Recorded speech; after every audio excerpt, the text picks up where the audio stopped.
the Terrifics issue 10, Jeff Lemire writing, Victor Bogdanovich on the art. This is the first issue he's done, I believe, on art.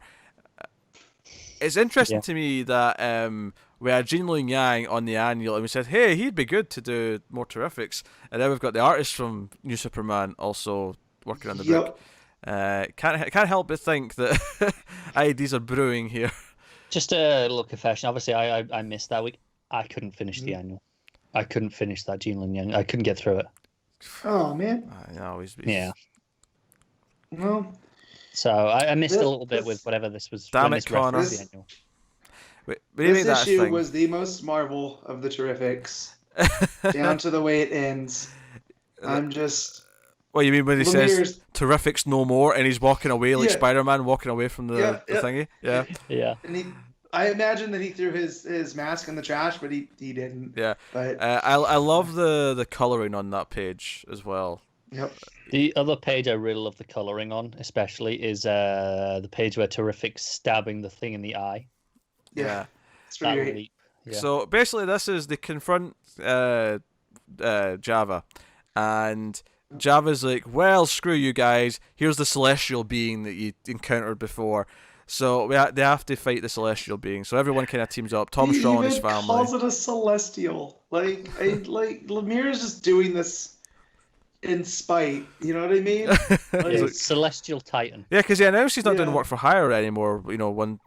Because he's written up to 14 issues of this, and then that's him. He's done. He's doing creator-owned stuff only, and get the fact that he's getting movie and TV deals and almost everything he's ever written at this point means he's, you know what, probably the good choice. He's making money. Good for him. But so he's like, yeah, screw you, Marvel. This is just the last FU and my way out the door. You can tell at least he feels like he's been treated better recently by DC, even if he's given up work. Because I feel like Black Hammer, even though obviously there's some Marvel references you can make with the Hammer especially, I feel like it's like when you compare it to a lot of DC characters, you compare it to Watchmen in a lot of ways. You're like, this feels more like a love letter to these things. When he does his Legion, when he does his JSA, it feels like a love letter to these concepts. Not whereas this feels a bit more like, well, they don't let me do Fantastic Four, so I'm just going to throw everything in here. DC said I could have a year on Fantastic Four, so screw you. Yeah. But it's still uniquely DC. I mean, even adding Tom Strong in there, where Tom Strong is a love letter to Doc Samson.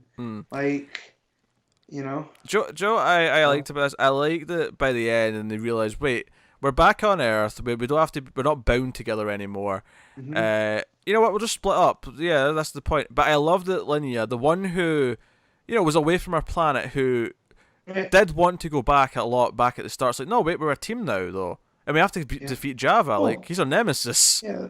We have to do this. That's her family now. I was like, that's just kind of sweet. And it's like, and I don't know how we're getting Rex back to being Metamorpho, but it's happening. I don't know how. Of course it's happening. But it's happening. Whatever's going, it'll just wear off and it'll just come back at some point. I have expected Java to hit him back with the Eye of Horus thing, whatever. Yeah. Turned him and went, all right, there you go.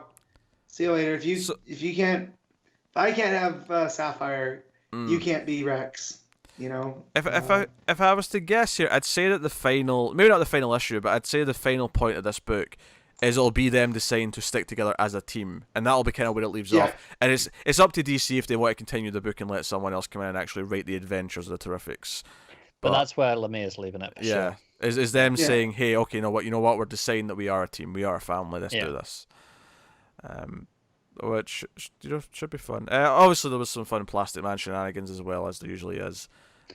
Him clearing debris and whatnot is a big truck thing. Him turning into the supports to hold up the building while Mr. Terrific does what he needs to with Tom Strong. I loved it. Yeah, just because he's all over the place, literally. He's complaining that it's really heavy, and then he pops his head in and says, "Oh, you two are cute," because they keep finishing each other's scientific guesses. It's really nerdy, but he's like, "Oh, you two are sweet." Oh. Yeah, and then in more Marvel referencing, we get essentially a fastball special. Yes, we do, but with a slingshot. It's a Plastic Man slingshot. Yeah, but it's for all intents and purposes, it's the same. Yeah, but it's better.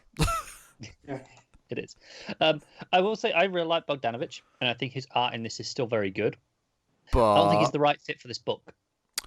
uh, I think he's a little bit too scratchy and gritty, and just less clean than a lot of the other artists we've had on this book. And that's not a critique against his art in general, because I really like him on other stuff. yeah, I can see what you're saying. I feel like he still falls into this more cartoony style, though, that kind of fits for what this book is. I get that. It's just not quite clean enough for me, well, at least. By clean, because it is clean. His art's very clean. It's not the blocky style that's reminiscent. It's scratchy, though. His art is the word I'd use to describe it.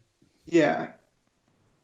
I mean, I kind of get what you're saying, but I don't. I mean, I'm always fine to see Bogdanovich. No, the thing, I like Bogdanovich. I mean, we had him on Silencer not so long ago, and I thought it was great on that book.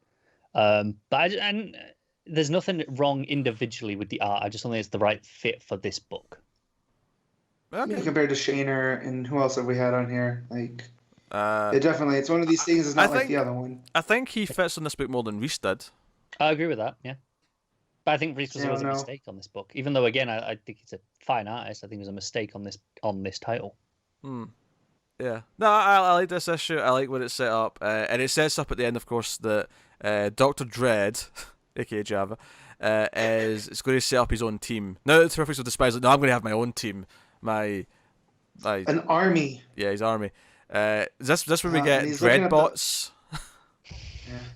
Well, this is where we're gonna get across the multiverse too, and I feel like that's where it's gonna go. Is like the Terrifics, they'll end up being a team, but they're kind of the multiversal team, you know. Yeah, I can see that. I can see that. Yeah, I'm okay with it. I said it's just to do lots of random things and different weird earths with whatever they can do anything they want at that point. Yeah. What are you giving it, Matt? It's a 7.5.